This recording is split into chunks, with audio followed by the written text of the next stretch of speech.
It is time for the Supercoach Take podcast. It's episode 3 now.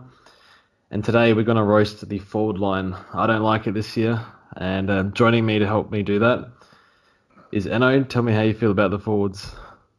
Oh, mate, this is an important podcast because this year it's going to be pretty important to nail the forwards. I know we love the midfield and defence is pretty easy to talk about this year, but the forwards, it's an absolute it's a lottery this year, especially with some recent news involving a couple of popular picks. So let's get into it. Yeah, for sure. I think last year, we should be open-minded about the forward line though, because last year I thought it was the worst forward line ever before round one, and then Dunkley, Marshall, Boak. We still had danger there, so it turned out pretty well. And Walters somehow averaged 100 and played 22 games. So, but this year, it's harder. I don't see how it's possible for 2020 to equal 2019 for the forward line. But you never know. We can see some players that have some potential, and yeah, we can discuss that. So with the structure, for me, I'm looking to go as many rookies as possible in the forward line. Now, historically, I've always said the forward rookies are the worst ones, but this year we might get some okay ones. They look a little injury prone, and there's still 8 weeks to go. So, how many forward premiums are you looking at? Before the news of Stephen and whatnot, I didn't actually mess with him or Devon. So I had no mid prices. So I've just gone 3 primos, 3 rookies, and I've always had that since Supercoach has been open. And they're currently Hill, Cockatoo, and Rankin on field. And there are a lot of injury prone players there, but I think I know what you're saying is it's true. The forward rookies are usually they're dropping 30s and 40s every week. Yeah, I think 2 years ago we actually had, I think it was 2017, we had Houston, Hoskinelli. Yeah, we had a few decent forward options, but this year they're a bit more injury prone, and I think we got Max King on the bench.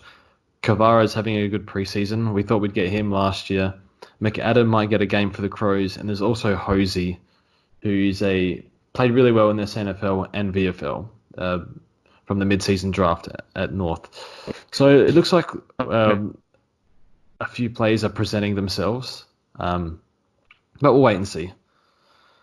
So without further ado, we'll get into the forwards, and starting off is, I think, the lock for the number 1 forward. It's Lachie Whitfield. So the only real issue here is his ankle. So he's had ankle surgery, and he's still not in full training. You're definitely locking in Lachie Whitfield? Yeah, definitely. He was the first picked, or one of the first picked when Supercoach opened, him and Dusty. So yeah, locking him in. Could be a disaster if he isn't fully fit. I think you still pay for him if he's not, to be honest, because it's I don't really know what else to do. Yeah, I'd hate to see what your forward line sort of looks like without him at F1, Anyway. But yeah, I think he should be right by the sounds of it. Surgery was, I think it was 2 or 3 months ago now. So it's fine.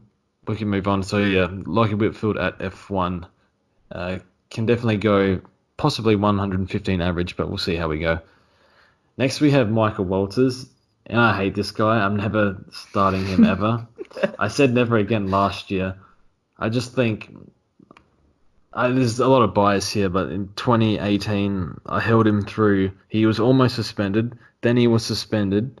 No, he was almost suspended, then he got injured, and then I held him through that, and then during the buys, he gets suspended. So I'm losing it. I said, nah, get out, never again. And he also missed the last game of the season, and then somehow plays 22 games in 2019. So he hasn't missed a whole lot of games, but just a lot of little things kind of go wrong with him. And literally, I think it was the first month back in the preseason, he did some sort of injury in 2020, or last year in 2019. So Walters is a no, too expensive for me, and yeah, I just don't trust him. I'm even though his numbers suggest his games played and his average suggests he's an okay pick, but I just don't trust him for the reasons I said. What do you think? Um, yeah, it's I know he burnt you that year, and I didn't expect last year, like you're saying, for him to play every game, average just a tick over 100. I mean, when you look at cumulative points, obviously that includes matches of the forwards available this year. He's like almost 200 ahead of Heaney. Like, obviously that wasn't the case last year because we had all those other guns, but yeah, I don't think that's going to happen again. I would expect him to miss a couple of games. Obviously, we're just guessing, but Yeah, like you said, based off his last year, that was so impressive. He's at 550k, which I think for Walters is yeah. yeah. I can't remember what the injury was late last year, but that doesn't sit well with me either. So Yeah. nonetheless, no for me from Walters. If you want to pick him, you can, but it's a hard no for me. And let's not forget he kicked a lot of those clutch goals that gets him 40 points Yeah, a week. He was on fire, but yeah, don't see it it happening probably. again. Yeah. Anyway, we can move on to Dustin Martin. When Supercoach opened, I'm like, I think he's overpriced. But then I think you were the first one to say he plays a lot in Melbourne early. So I'd probably underrate Dustin Martin. I should give him a bit more credit. But he's pretty durable, and with the other options, a lot of uncertainty around the other options. Yeah, he's locked at F2 for me. How about you? Yeah, he's locked there. I mean, I'm a Tigers supporter, so um, even though he's probably not my favourite Tigers player, because got a couple other favourites, but he's just too much of a gun not to pick there. I mean, when he's in the midfield, which he has been in the past, he should have been like year on, year off in the midfield and forward line. Like he's not as good of a pick in the midfield because he can't really hit that 110 mark, which I think he did in 2017, but only just. No, Um, I think he was 119, 118 average then. Actually, yeah, it might have been a bit more. Yeah, he had a super year, Yeah. but like that was out of the box. He's not going to have a 22 game stretch like that ever again. I don't think he's sort of going to just tailor his body a bit like Fife, I guess. He is not old, but he's getting on a bit. So he's going to just pick his time and not go hard every game, all game. Well, he did Um, say that. He said he's gonna just prime himself. He's like, it's yeah, not realistic to be at his absolute peak no, every week. And he said that after I think it was either after 2017 or 2018. I can't remember. yeah, So I fully expect him to go nuts in the second half or the last third of the season and prime for finals again. yeah, Um, yeah. I mean, I expect him to drop his 60s and stuff here and there where he just sometimes goes missing or I know it's a bit arrogant, but Tigers are up by so much that, I feel like the games we absolutely dominate, he doesn't do a lot. Whereas the ones that like are close games and against good teams, he's the one that's like winning it, winning off his own boot sort of thing. That's what I always feel. Anyway, so well, it sounds like you yeah. guys are going to win 22 games next year, and none of them are going to be close. So Well, that's when all the Jason Castagnas and whatnot pop out to kick their bags. yeah, so yeah, But we're yeah, picking we, Dustin Martin. yeah, he's locked in. I mean, like we said before, there's a lack of other options. He's just top two with him and Whitfield, so lock him in. Okay, now we have some more interesting picks. So now Yeah, Heaney, I had Heaney. I still don't mind Heaney just because the fact that he didn't train all year last year and then he still averages 94, 95. Pretty plays every game. impressive. Yep, somehow. But yeah, again, so this year he had some sort of quad problem. I have no idea of how serious it was, but he was just in doubt for the All-Star game. Yep. And now he's broken his thumb. And it's I think it's 49 days till the start of the season as we speak right now. Yeah. So is that going to be right? I'm not sure. He's having surgery. But it actually could do him some good because the more he seems to do in the preseason, he just doesn't seem to fully get his body right just all the time. It's just very frustrating. I think that's why a lot of former owners kind of They Give feel like give they're him a being bit. burnt by him. Yeah, He just I think the reason is he just doesn't meet expectation. He still that's doesn't it. accept. He does an acceptable job, but we know we expect He's more, better. and it's just frustrating. Yeah, I agree. And most of that comes down to injury. I'm not sure Buddy Franklin affects him all that much anymore. When Franklin's out, he plays forward more. They use him up forward anyway. And early last year, he was getting the mid minutes. So it's just I felt like when his ankle became more serious and they had to start managing it as he was playing more, that's when they said they were starting him on the bench and playing him forward and stuff like that. So Yeah. I am off Heaney, but I don't think it. I think he can still prime himself for the season. It's a broken thumb, so it's not a soft tissue injury or anything. Yeah, you can still train, run around, do all that stuff. Just won't have Assuming, any yeah. footy touch for a while. That's all. Are you gonna pick one Isaac Heaney? Look, he's still there for me at F3. That's what I've had. Pretty straightforward forward line that I've had the whole time it's been open. We'll see how it goes. Obviously, I still want to pick him in F3 because I just don't like a lot of the other options, and I know I'm pretty safe with him, averaging around 95. Hopefully, there's always upside with him. Like we said, he's got the potential. So, we'll see how he goes. If he's back, I think I read somewhere on Twitter, broken thumbs like 5 weeks or something, maybe five, Okay. 6 weeks. So, it's pretty touch and go. Whether he plays a preseason game or not, it'll be right around that time. I'd love to see him play one, obviously. And if he does, um, I'll lock him in. But he's the kind of guy that probably they'll just keep off the side until round one, so you won't really know. Yeah. But he's still on my team at the moment, so till we start getting more info on these other picks, from preseason, he's still there for me. So the next pick is Toby Green, priced at around 520k. I'm not interested in this pick. He did have that midfield time in the second half of last year, probably because of Cornelia and Kelly being injured. Gets suspended a lot as well, which I don't like, and has a long injury history. But as far as I know, his preseason's been okay so far. I haven't heard anything otherwise. But yeah, the fact that he plays forward, it should limit his scoring. What do you think of Toby Green? Like you said, with all that mid time he got late last year, he was averaging over 110. And his average for the a whole season was only 94. So that says enough that if there's no injuries and he's just going to be parked forward where he's obviously a gun, he does most of his damage. There's just not enough ball, or he's not going to average anywhere near top six sort of numbers for a forward line compared to these other guys. So I think he can go near playing forward, but I still just don't trust him. maybe 90-ish would be Yeah, really good for him playing just forward. He'd yeah, have to have but like an All-Australian year or something and kick a lot of goals, I think. he's perfectly capable of it.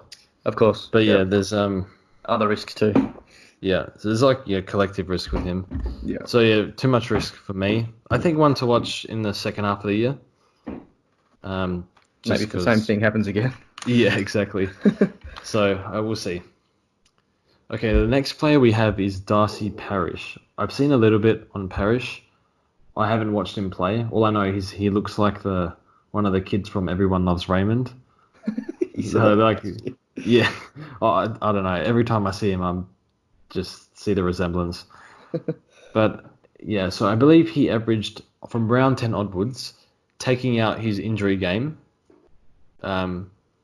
He averaged 94, which Yeah. is okay. Had some pretty high scores. I think he had like a 130 in there, something like that. Yeah. Should play. You fully expect him to play midfield. Another preseason. He's still pretty young. I don't know a lot about this pick. I'll watch him, but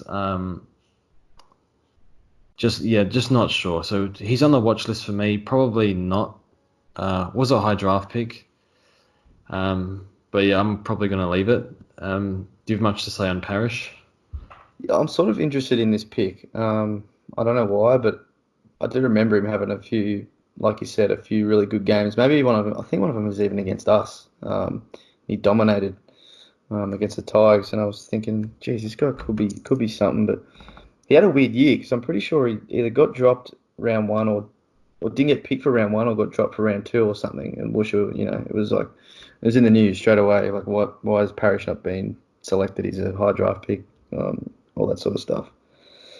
And then there, like you said, he averaged 94, 95, which is pretty good. Like you said, I'll watch him. I'll watch him in the preseason. If Heaney's looking a bit iffy, and I'm, off him, he could be. He's definitely, next in line sort of thing. But yeah, we'll wait and see. Like in preseason, like most of these picks.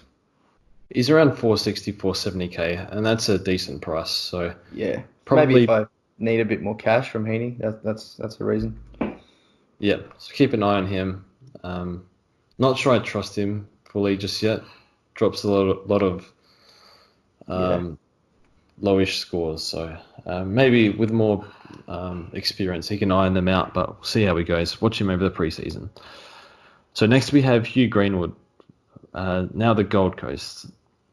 So no one at the Gold Coast in the midfield averaged over, I think it was 88. And Wow. I still think they're going to get hammered every week. I don't think a few first-round draft picks are going to save them for this year. You just think about GWS, all the talent they had, they were still getting hammered. Just, obviously they're young. Yeah. So I don't mind. At first I hated this pick, but I don't mind it now. I'm not going to pick him. But with Heaney, with me not picking Heaney, I'm still kind of looking for someone in that F3, F4 spot. He's had fitness issues in the past, which makes him play forward. And his time on ground is generally pretty low. So for me, I'm probably going to pass. What about you? I'm passing for now. I just don't see him as being that upper echelon that can. I mean, you'd have to be, you'd have to be Gold Coast best midfielder, like you say, which I don't know if he's ready for or if he can do that. He's getting pretty old, isn't he? Isn't he late 20s already 28. as well? Yeah, which is it's crazy to think. He doesn't seem that old, but obviously came late to the system. Yeah, I just think they're going to get pumped too much. It's going to be hard to put up points week in, week out. Here's the Yeah. thing, though. He had virtually no preseason in 2019, Okay. and the Crows needed him to play forward a fair bit, and he still averaged 85. So you would think Good with average. Yeah. a full preseason, Play mid. maybe a bit more midfield opportunity, and obviously more preseason equals a bit more time on ground. You would think that he can go 90 to 95. Yeah. But then He it's does. like, Yeah. yeah, go on. I was going to say, he does tackle a lot and kick a few Yeah. goals too, doesn't he? So, It helps keep his score up. Yeah. yeah. That's his game. One of the hardest tacklers in the game. Yeah. Tackling in contested ball, pretty much exactly what you want. Mm.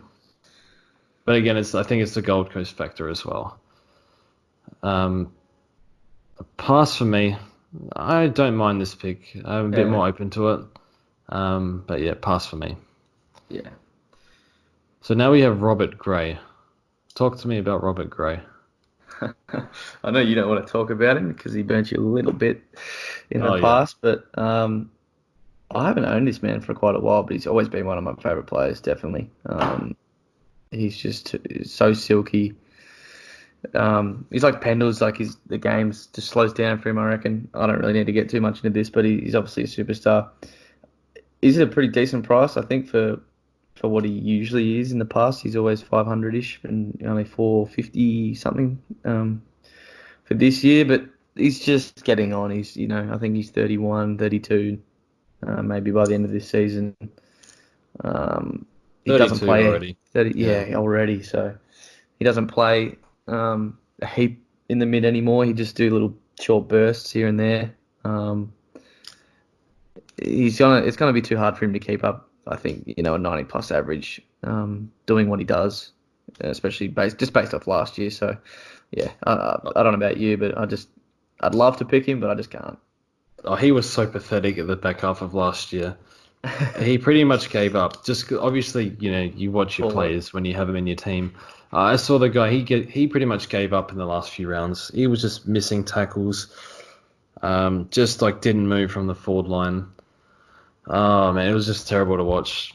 32 years old. He's always played a lot of games, but he's always played through injury. It's starting Yeah. to catch up with him.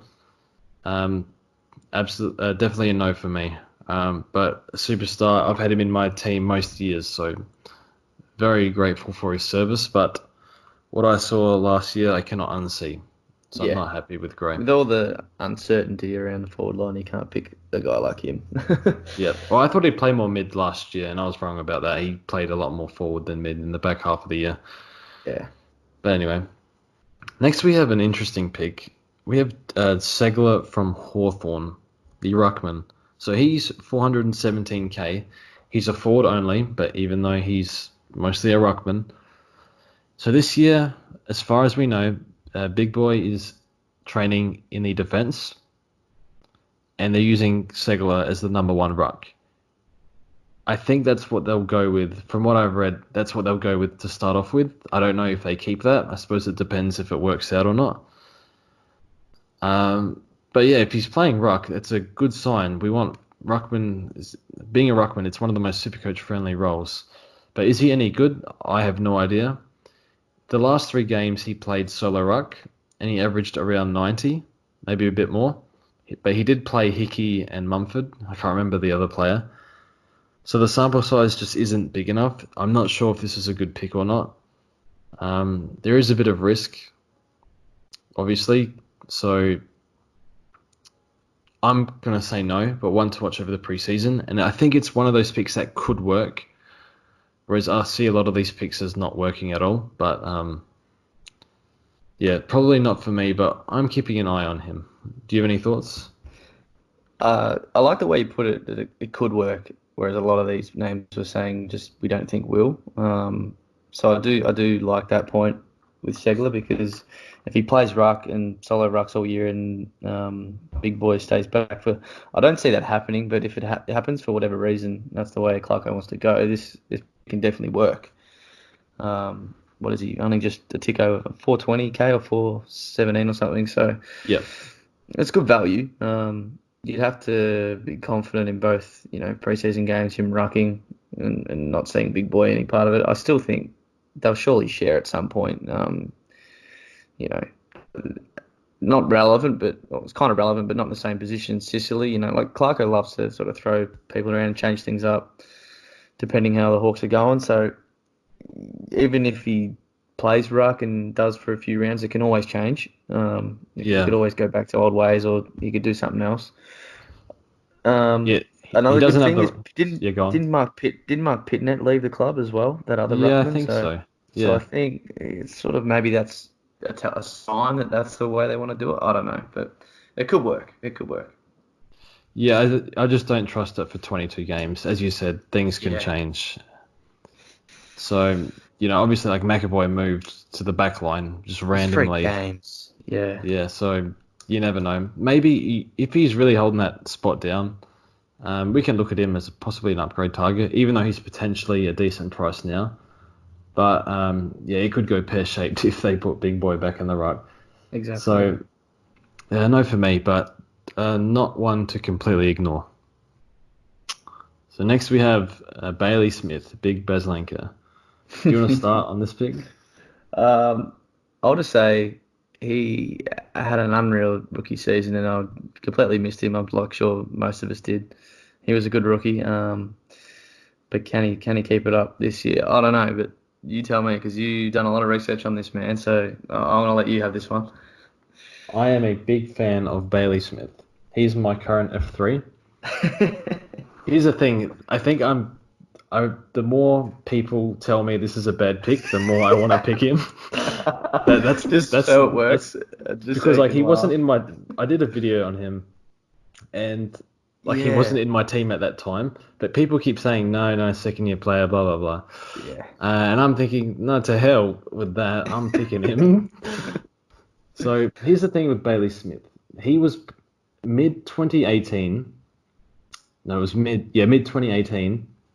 He was touted as a number one pick, him and Walsh. But the thing was, he had Achilles tendonitis. So I can't remember. I don't know if that stopped him from playing or not. So because you can play through that. But he did slip in the draft a little bit. But the thing with when I pick a player, I look at off field a lot more than the data. I feel like other people play. There's no right or wrong way to play. This is just how I play. And for me, I see Bailey Smith, a very special talent. Um, I was looking through his Instagram. He had a six-pack when he was 7 years old, just quietly. The guy, Where'd you and also find that? on his Instagram, and that's the Oh my thing. god. It's things like this, and This is he, borderline he's stalking. he's so like. Well, I need to know everything about the play if they want to make the cut. The dogs might get like a restraining order against you or Oh something, or you Jesus, just looking into all their players. I need to know everything. uh, So Get where going. was I? I don't know. So he's like he just wants to be so successful and he's really hard on himself and I think that's why second year blues won't happen because he's just making sure of it. Like when he was drafted, he knew he's like, oh, I can play AFL, no worries. Like he just had the confidence because he knew he put in the work. Trains twice a day. And when I say he's really hard on himself, I believe he did. He said like when he had like a bad game in the TAC Cup or something, he did. I think it was 8 200-meter sprints to try and like punish himself. And the coaches were telling him, Bailey, you need to stop. Like this is not good for you. So he's that kind of guy. I just think he's just a really special talent. And the main issue is it this year? I don't know. But he's the next Dustin Martin. I don't say that lightly. He has the game for it. He's an explosive mid who can kick goals, play off half forward. He can play wing. He can even play off half back if they want. But I think they're going to use him off half forward. But I really like Bailey Smith. And this year he's having close to a full preseason since after Christmas, whereas last year he was battling for round one the whole time, trying to recover from an Achilles tendinopathy or tendonitis or whatever it is. Yeah. So that's my case for Bailey Smith. To be honest, I could probably keep going for another 10 minutes because I have looked. It's a risky pick, so you need to try and make sure. But Yeah. if there's, I already have Josh Kelly, so that's one risk. But my second risk I think will be Bailey Smith. So that's my case for Bailey Smith. Obviously, there's the doggies mids issue. That's my main thing, I think, is opportunity. Can So he what? average enough Yeah. off half forward? That's all. So as far as I know, Wallace is going to play forward. Well, that's what he was doing at training, which might not mean much. And he'd have to go past Liver and Lipinski. Yeah. I think he's better than Lipinski. Yeah, he's just a different sort of mid. Yeah, that's true. He But has yeah, more wheels than all their mids. I was oh saying yeah, to you before, like he's faster than Bont, McRae, Dunkley. Like chuck him in a sprint. Bailey Smith is winning it. yeah, So if they want that side to their midfield, that's a reason for him to be in it. yeah. So I think that's enough on Bailey Smith for a pick. Like I look at other content and like when I see dogs stuff, I don't even see anything on Bailey Smith, which I understand. But a big fan of Bailey Smith. And one more thing, I think AFL ratings had him ranked higher than Sam Walsh last year. Just to finish off. Oof. That's pretty good. We can move on though. So next we have Chad Wingard. Now, I didn't mind this pick. I understand he's injury prone, but I think Clarko wants to use him more through the middle. That's what they did at the end of last year. I fully expect his role to change a little bit, but he can still score a little bit up forward if he's fully fit. He just hasn't been fully fit for ages.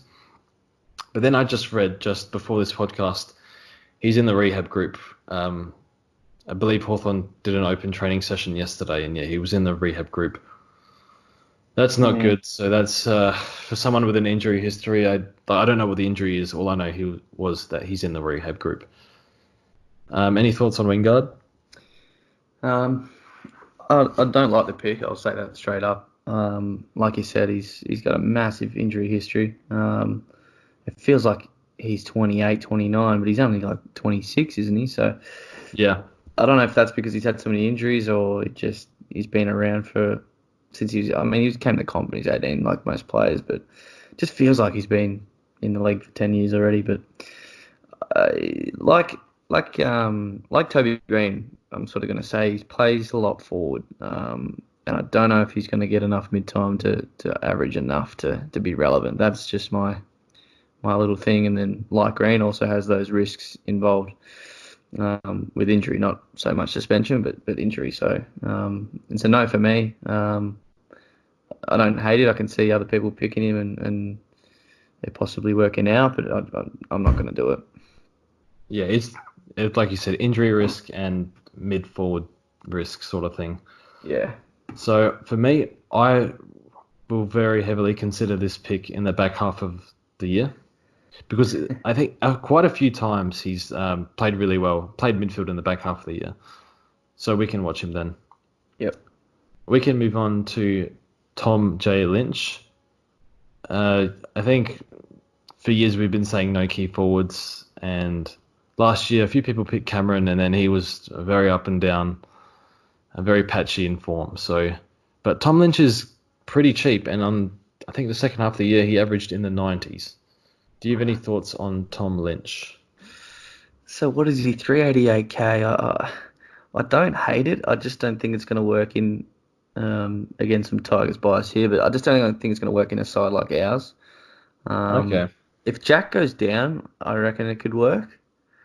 But I think he's just not going to kick like when he was averaging those mid 90s, or I think he was close to 100, even like 98 or something for a year.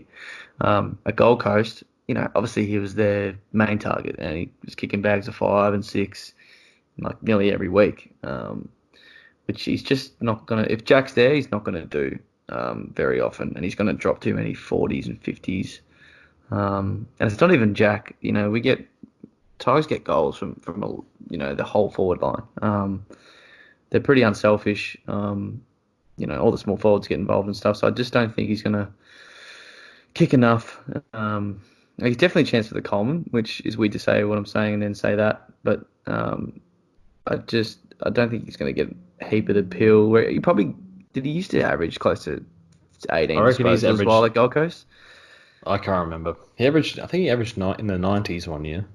He averaged 90s in a couple of years, man, at Gold Coast. Oh, really? Okay. Yeah, I'll just have a look quickly while we're here. Yeah, so, no, you're right. 1 year, then like an 88, an 83, 85. Around the Okay, mark. yeah. You can definitely do worse for his price. That's the thing. His price is what makes it really interesting. Yeah. Under 400k. And when he played, when he was averaging in the 90s last year, that's when the Tigers had that massive run at the MCG. So he's a key forward. I fully expect him to be up and down.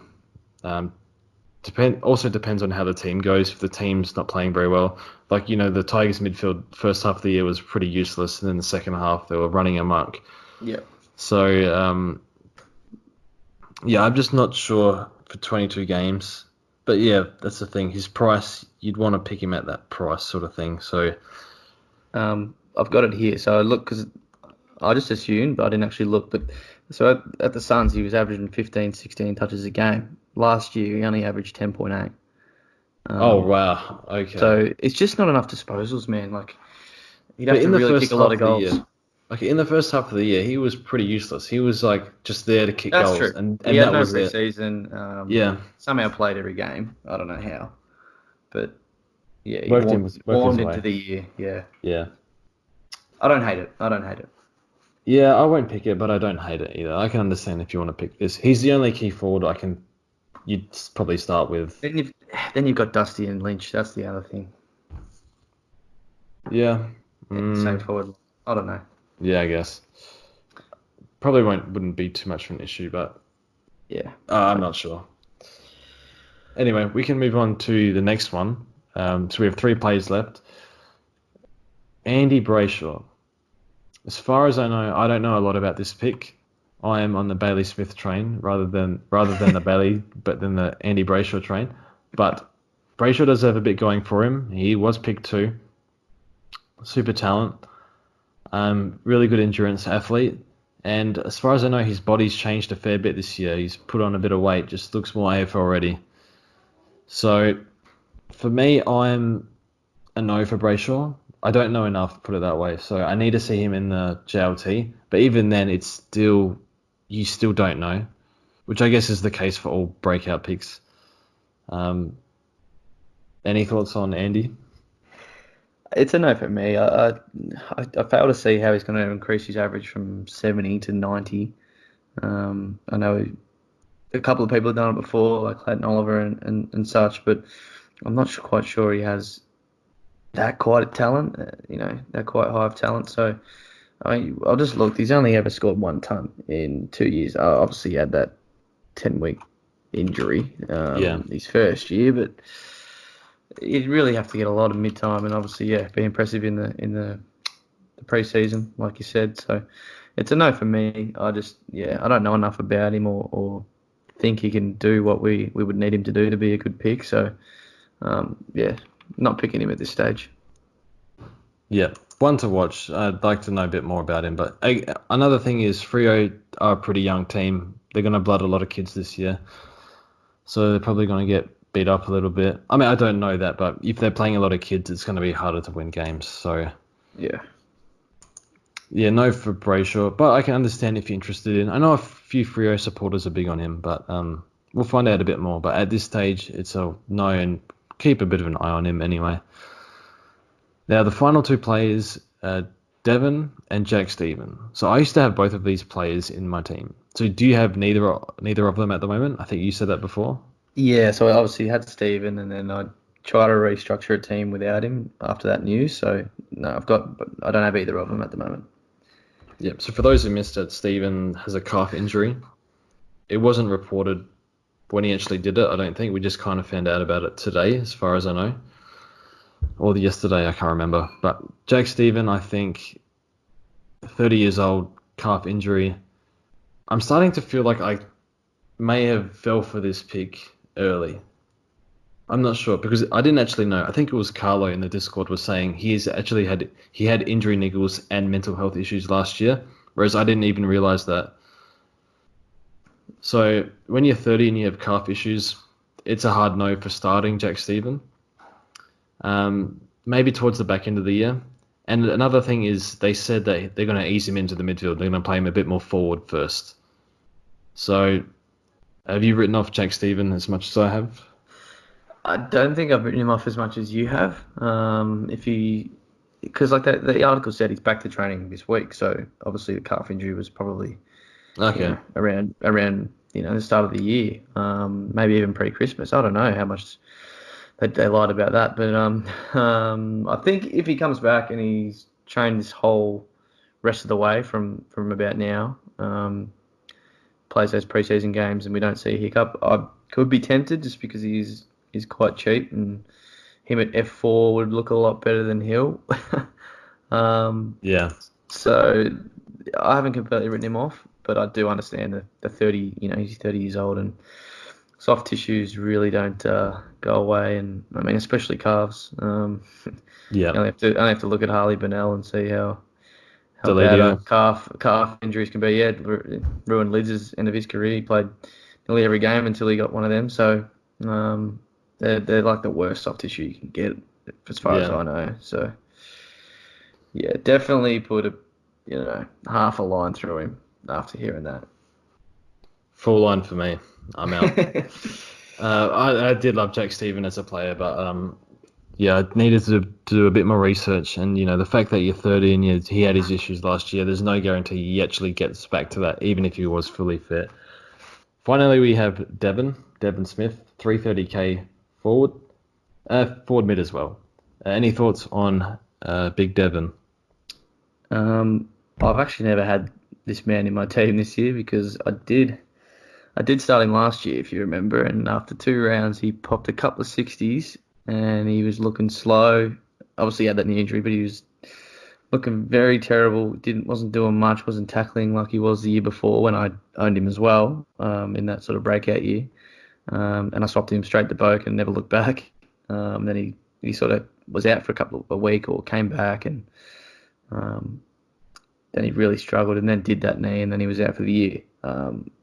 So this year, that puts me off because that knee injury is pretty bad. I know he's had quite a while off. I just don't think that year that he really broke out 2 years ago, he was breaking tackling records left, right, and centre. Like, he was getting 10 every second week. It felt like, Felt and like we he know tackles. maxed out at that 95 or whatever he Yeah, averaged. getting 40 points a week from tackling only is a bit too far fetched for him to do again. So the thing is, he's really cheap. So Yeah, in Supercoach, he's like 300, only just over 300k, which I think is why he's in about what 50% of sides at the moment. It's looking yeah, like. So I mean, that's even enough for me to sort of say it's not always picking all the really popular ones. Like it's almost a pod to not pick him, which is why I'm thinking that's the way I want to go.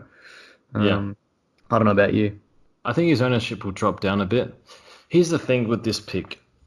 At the start of 2019, was he playing forward because Shield came in, or was he playing forward because he had knee issues? I don't know. I have no idea because that knee injury he's had for years apparently. It just Yeah. got really bad at the start of the year. And I don't know if he was playing with that or it just happened in the game. So that's what I don't know.